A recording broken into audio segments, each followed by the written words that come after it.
Now, the Bible opens with the story about Adam and Eve and how they fall from the garden, right? They bite from the tree of the knowledge of good and evil, and they're kicked out of the Garden of Eden. Eden is like a state of just is. It just is, right? Like that's where God resides, and we reside with him when we reside in what is.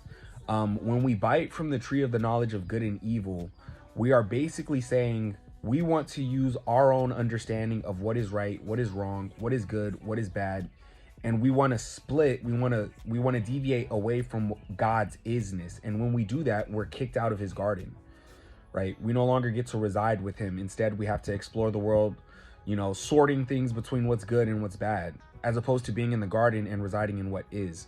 In that sense, the fall, right? Eating from the fruits, the fall isn't something that happened in the past. That's something we do every single day.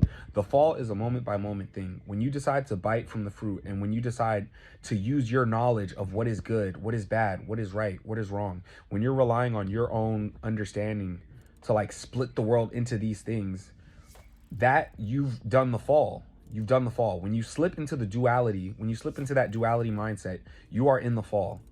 And to return back to the Garden of Eden, right? To return to where God is, you have to remember your non-duality. That's basically when you fall back into non-duality and you let go of right and wrong, and you just see what is. You just see creation. And that's where God is. It's like we know too much, right? It's like we know too much. And so when we know too much, we're kicked out of all that is. And then we go on our journey of figuring it out and learning things and experiencing things and, seeing good things and seeing bad things instead of just seeing what is. It's really hard for me to put this into words and to articulate it. In some ways, I'm touching on the ineffable. This is the thing that like words cannot capture.